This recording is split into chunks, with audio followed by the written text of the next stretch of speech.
with Elizabeth, featuring Del Moore.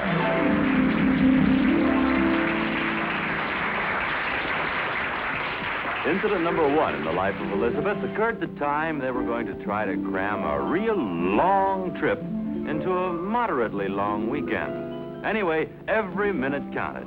Have you ever done this?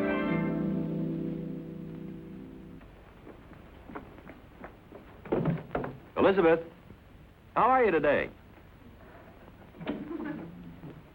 Hasn't the mailman shown up yet? Well, can't you leave till he arrives? Oh, he's bringing a check. Well, what kind of a check? Are you chewing a bone? You and me, us? He's bringing a bonus check. Is he here yet? No. Are you sure your bonus check is in the mail? That Cincinnati office never missed yet. This is the day it always arrives, so just calm down. You got the camera and the maps? They're in the car. See 'em? No. You got the camera and the maps? They're in the car. You don't suppose we can leave without the check, do you? Oh, honey, we'd never get past Santa Barbara. Well, the only thing to do is just sit down and wait for the mailman. Sure.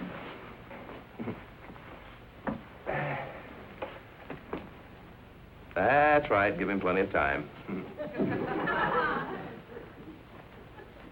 Alvin, wouldn't it be awful if they didn't send your check today? After all, there's so many things that can go wrong. Nothing went wrong. The mailman isn't here, that's all. Suppose they forgot to put stamps on the letter. The Cincinnati office never forgets anything. You see? Here we go.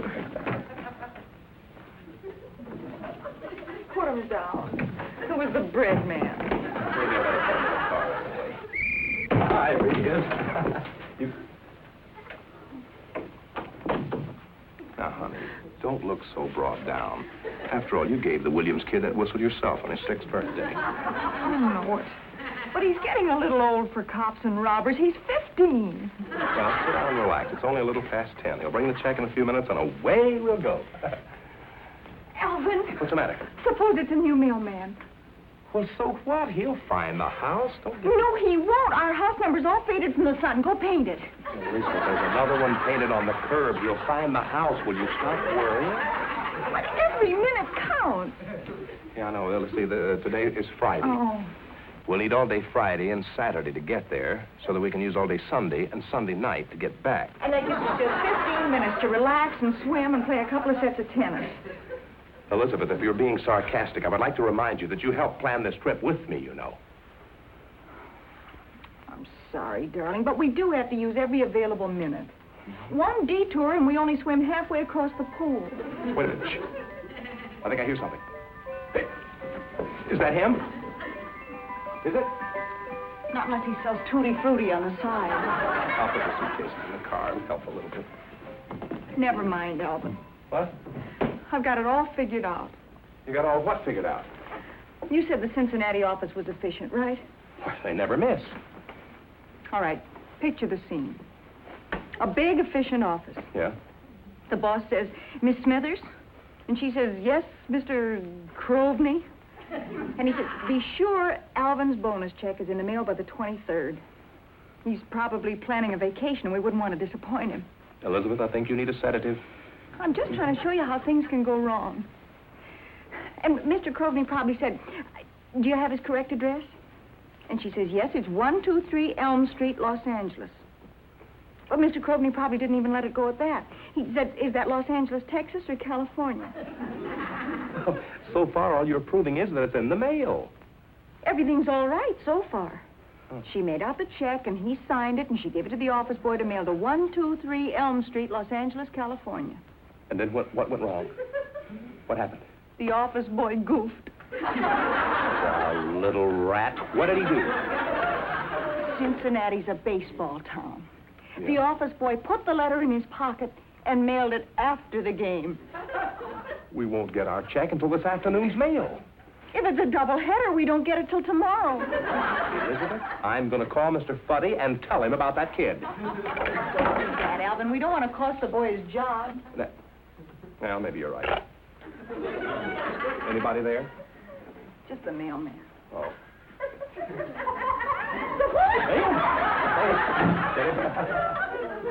Bring him in. Oh, there it is. Oh, Cincinnati, never forget. Come on. No, I Oh, honey, cut it out now. Come on. Looks like the light bill. Light bill, honey. Look. $7.50. Never mind that. You know what? Come on. Is that... Here's a letter from Mama. You want to read it? Yep. Honey, cut it out. No. Please. Let's get on the road. Oh, here's a card from the light company. Want to know why we don't pay our $7.50 light bill? What is that? What is that? Oh, Elizabeth, will you stop acting like the queen, baby? Open it. Here we go. Come on.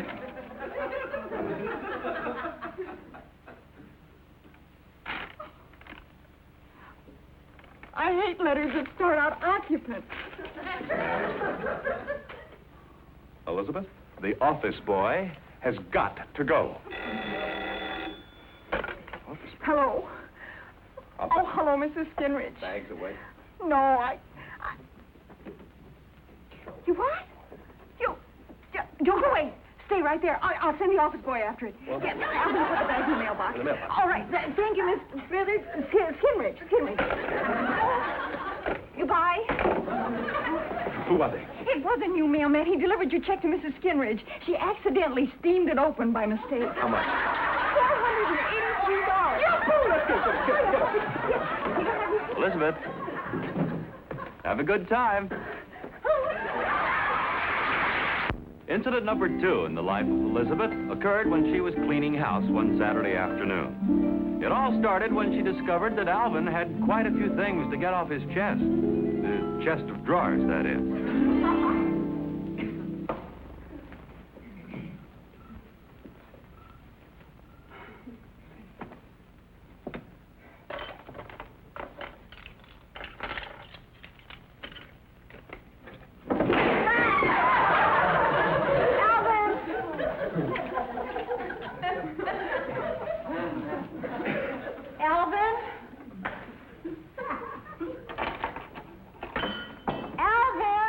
I only stole one little piece of cake, and if a man can't take a piece of cake without his wife screeching all over the house, then something ought to be done. Honey, I'm thinking you're going into show business. Oh, brother, here we go again. No, really, it's a magic act. Now watch. Watch. I call it Vesuvius in eruption. Oh, listen, you are a sarcastic, nasty little woman. Thank you, darling. Oh, now, as an encore, I'm going to figure out what some of this stuff is. Honey, cut it out. Now, you're getting everything all mixed up. What are you about it, honey? You can always rearrange it with an egg beater. No kidding. Honey, there's a lot of stuff here that I need. Except there are a lot of little goodies here. Stuff back where it belongs. Now, here, honey, look at this. What? Here's a program to a show we went to 3 months ago. Oh, I'm glad you didn't lose that. There are a lot of important phone numbers on this, Elizabeth. A lot of important numbers on these match covers here, too. See all of these empty covers? Look at there. See? Oh, I thought you'd found a new way to cut down on your smoking. Come with me, Elizabeth. I want to show you something. What? That's your dressing table, right? Yeah. Nary a phone number in sight. And as we approach Elizabeth's dressing table, we see useless perfume bottles, row on row. And in the southern part of the island, which is known as the land of the broken compact, we slowly open the drawer. Oh, no, we don't. Back to Vesuvius. Come on. I'm up to you and your little tricks. Changing the subject. I learned it from you. No kidding, honey. Cut it out now, will you? Seriously, honey, what is all this stuff? 4 cufflinks? I'm reasonably certain you only have 2 arms. Oh, honey. Look, you must remember, dear. Were you a warden in your spare time? Elizabeth, we men, you know, we are not fortunate enough to carry things around in our purse. All of this came out of the suit that I sent to the cleaners yesterday. Leave it alone. Remember to take a better look at that suit. What's that rubber pocket? What's this? Wait, give me that. Give me that. Give me... No, wait. Oh, Joe's garage. What are you expecting? Well, at the very least, Elmer's Delicatessen. Phone numbers, just phone. How come just phone numbers and no names? I remember the names.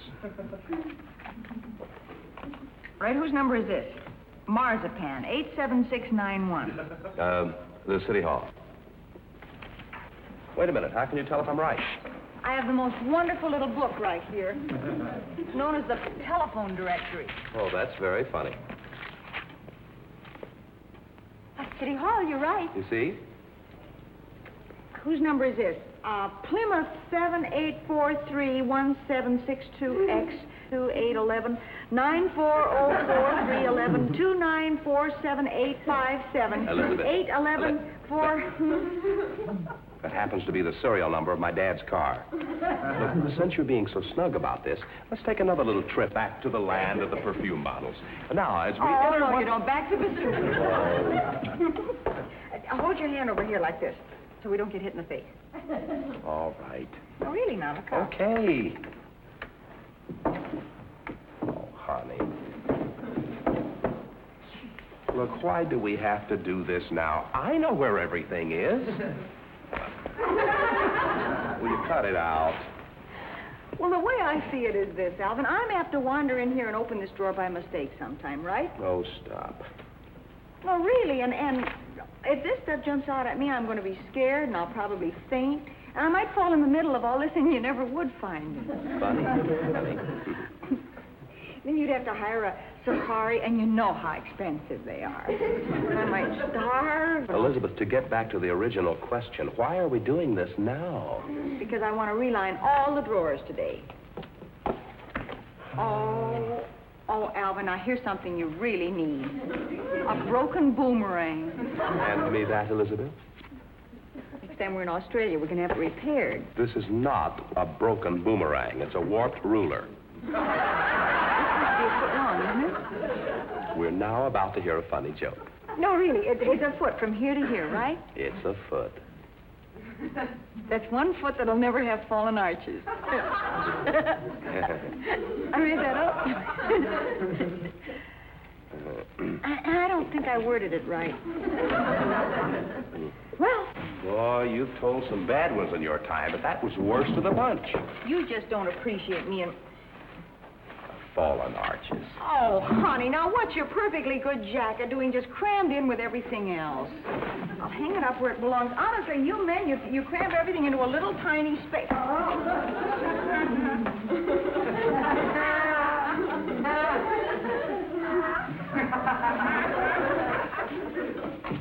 Hey, Elizabeth. Yeah? Since you took that jacket out, I've got plenty of room. I think I'll organize my things the way you do. Well, just don't go near the closet. What? I said, just don't go, dear. Was it? Is that supposed to make sense? I don't think I worded it right. Oh, I see. It's another one of your crackpot jokes. Look, you can do this by yourself, honey. I have work to do. Wait a minute. I think I want to open this. I'll bet it's worse mess than mine was. Go ahead. Watch your face. Stand back. See? Packed tightly but neatly. Yeah. Wait, not so fast. Not so fast. Wait a minute. Wait. Would you like to explain that? Yeast?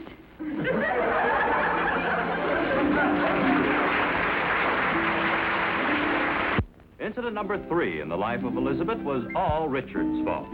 What it all boils down to is this. Geraldine just couldn't face Richard's face. And in case you don't remember, Geraldine is Richard's wife. And Richard's face is on the front of his head. I don't think I've helped things very much. Let's go back and see for ourselves.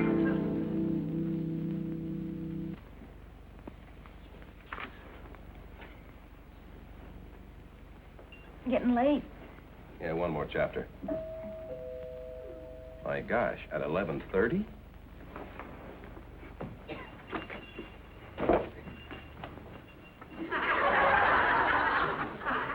Geraldine. Honey, put your shoes on. And go put on a decent shirt. Be right there. Look, if she comes calling at this hour, she ought to take us as is. Honey, you can do that in the other room. Hey, maybe Richard's been hurt. It's an emergency. Emergency? Oh, yeah. Oh, my toe. Geraldine. Oh.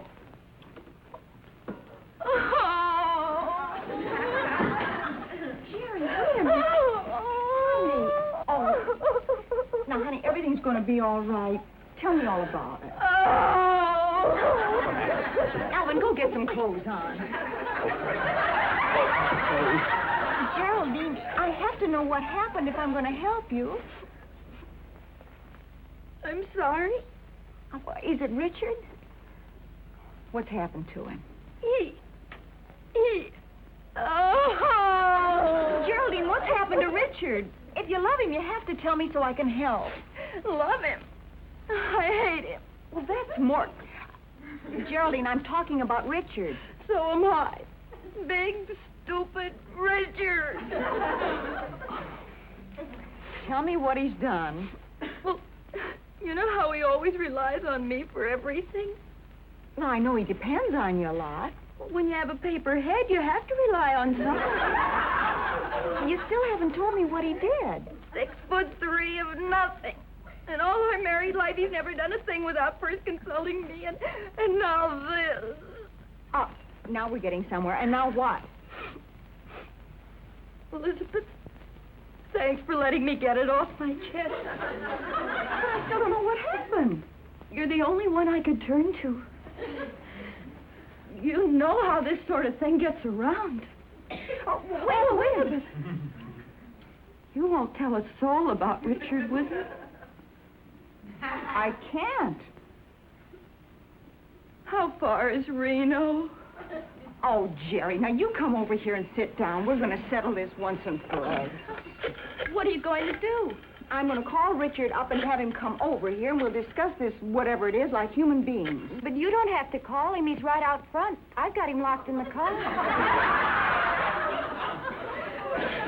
Alvin, come here a minute. Now, we'll get this all straightened out. What happened? What's the matter? Richard's locked in the car. He can't get locked in a car. All he has to do is lift the handle. He doesn't know that. Go tell him.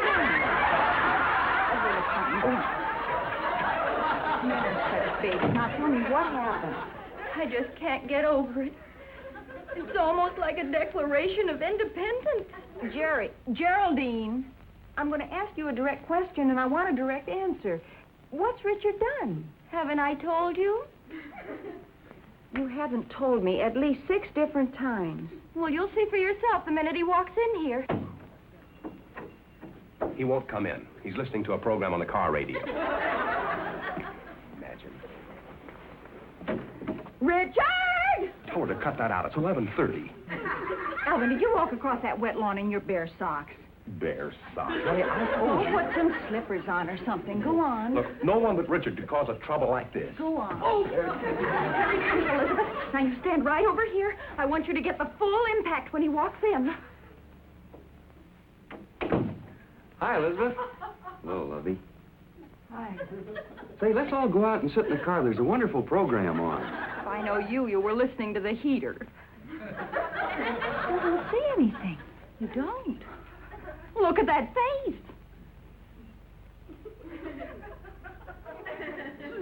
I think he's pretty.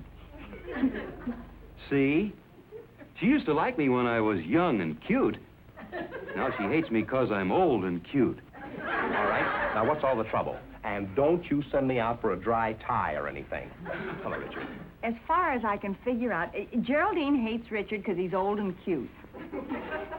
Look at that face. Well. Don't say it. No, take a good look at it. Yeah, look, Ma, no mustache. What he did. He shaved off. Oh, that looks much better. Yeah, Oh! She's upset about it? I think so. Lovey, I'll grow it back again. Well, sure he will. How long will it take you, Richard? Well, the last one only took 3 years. Well, Well, honey, the new one will grow in faster. He's had practice. Sure he has. No, I haven't, Alvin. It isn't that he shaved it off. It's that he didn't ask me. Well, I told her it was an accident. How can you shave off your mustache by accident? Well, there was a crack in my shaving mirror. So I thought I was shaving off my eyebrow. Everybody shaves off their eyebrows.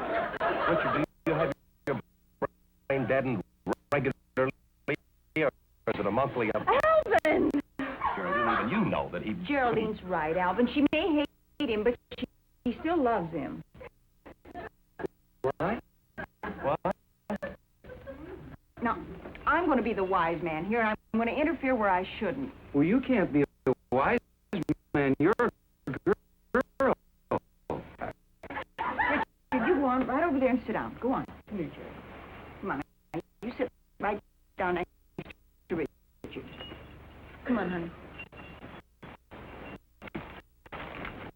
Now, Richard, where you made your mistake, you shaved off your mustache when you know Geraldine prefers you with a mustache. Yes, ma'am. Yes, ma'am. Oh, I forgot. You're a wise man. Yes, sir. Brother. And Geraldine, where you made your mistake, you got much too upset about a little item like a mustache. Although I'll admit it's a pretty ticklish situation. I just threw that in to cheer everybody up. He'll say he should have consulted me. Sure. He should have, but even so, you got too upset about a mustache. I'm being frank now. Yes, sir. I guess you're right, Elizabeth. Now, Alvin would never grow a mustache because he knows how I feel about them. And even if he did, he'd ask me first, and I'd say no, so either way, he'd never grow one. See, Richard, that's real love. Yes, lovey. You know, it's the funniest thing. I've never been able to stand the thought of Alvin with bristles along up here. You never know. I might want to kiss him.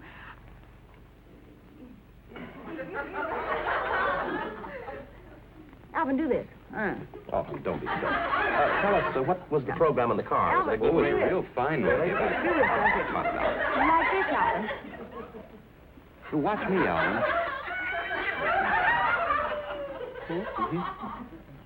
Richard, do you have a cigarette lighter? Oh, yeah. Here.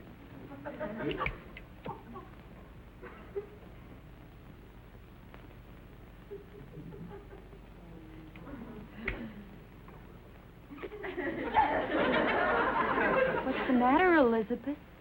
Nothing.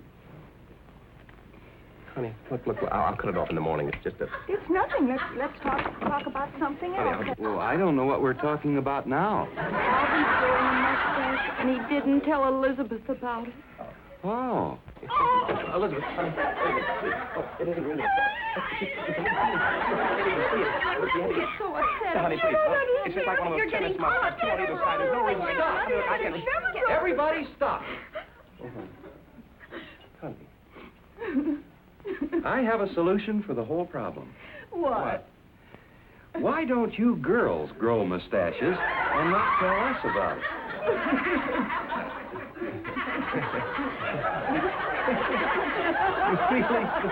You mean it?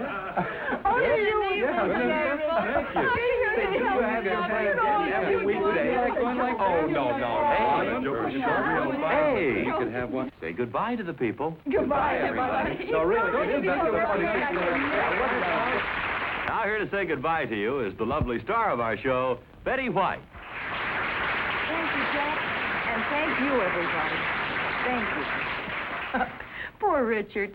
You know, one time Geraldine sent him to a psychiatrist, and the report came back, genial personality and low mentality. So let's face it, Richard's nice and stupid. Until we see you again. Once more, goodbye, everybody.